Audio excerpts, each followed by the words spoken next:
Raise your hand if you've ever cheated on someone. Half. You know what? I don't even feel bad about it. I was being treated like shit. Yeah, I think that's fair. Yeah. Do you want to tell your stories about, why you've cheated? It seems more juicy. I don't know if mine's that juicy. It's like, okay, I was 21 and I was in my first relationship and I'm bi. So I was dating a girl at the time. We were only a week into our relationship and then I cheated with a old flame who was a guy. And then 2 years later, she cheated on me with a guy, but she was a lesbian. So, yeah. Oh my God, wait, so you cheated after 1 week and then you stayed Yeah, because together? I mean, we'll get into it, but I was like, oh, actually, this was really bad. I shouldn't have done that. And then... Why did you do it? I wanted like a farewell to dick. That was it, basically. Oh, really? How interesting. Because I do it. have a lot of friends that are like either bi or lesbian, and the biggest...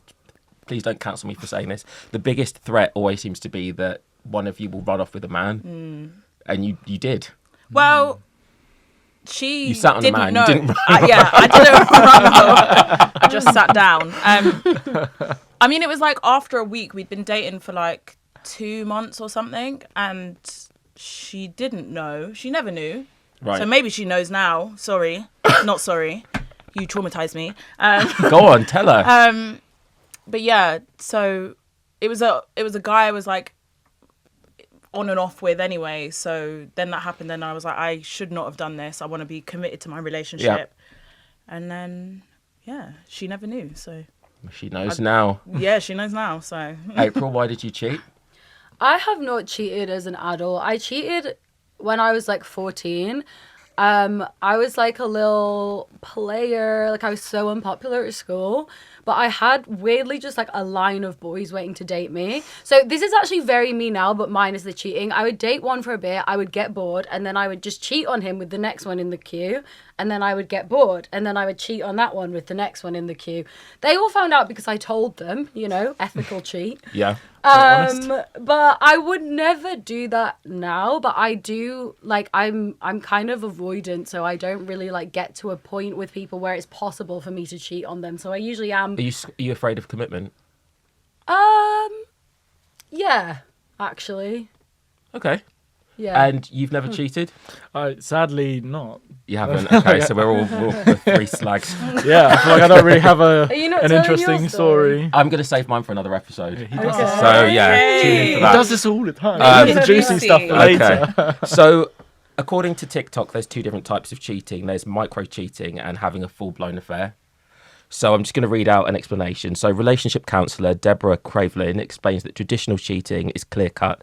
The behaviour is disrespectful, dishonest and honestly unfair.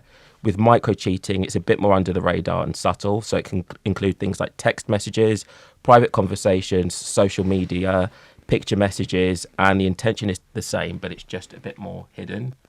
So do you think that micro-cheating is something that happens regularly? definitely. Absolutely.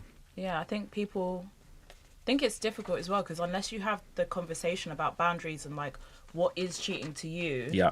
like some people would consider liking the opposite sex's photo cheating. Yeah. So unless you've had those conversations of like, oh, I think this is cheating, then probably more people than we think do it more often. That's what I think anyway. Yeah. How about you? Do you agree? Yeah, I think that's probably, very, very common, especially in the digital age. I think I've certainly micro-cheated with my first long-term partner in order to get out of the relationship. I think when I was younger, I felt like I needed to be in a relationship, like I needed someone there. I couldn't be single. So I wanted to break up with the guy I was with. He was shit. And the thing that gave me the power to do it was sort of like micro-cheating with someone else by talking to him on Twitter.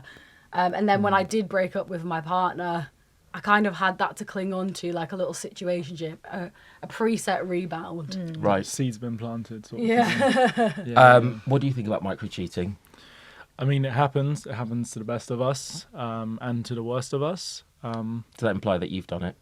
I mean, yeah, to be honest with you, when you asked the question, have you ever cheated? The first thing that came to my head was yes, but obviously it wasn't like a physical form of cheating. So I suppose the natural tendency is for someone to just be like, no, I haven't. However, I think there are definitely forms of micro cheating that comes in different stages in your life. You know, obviously now with the day and age of social media and access to all these people on dating apps and whatnot, of course it's become much more prevalent.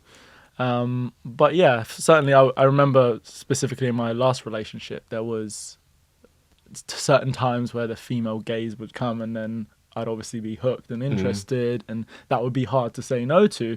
In my mind's eye, Yeah. that is kind of like a micro cheat where I'm like, okay, I never gotten this intention before, so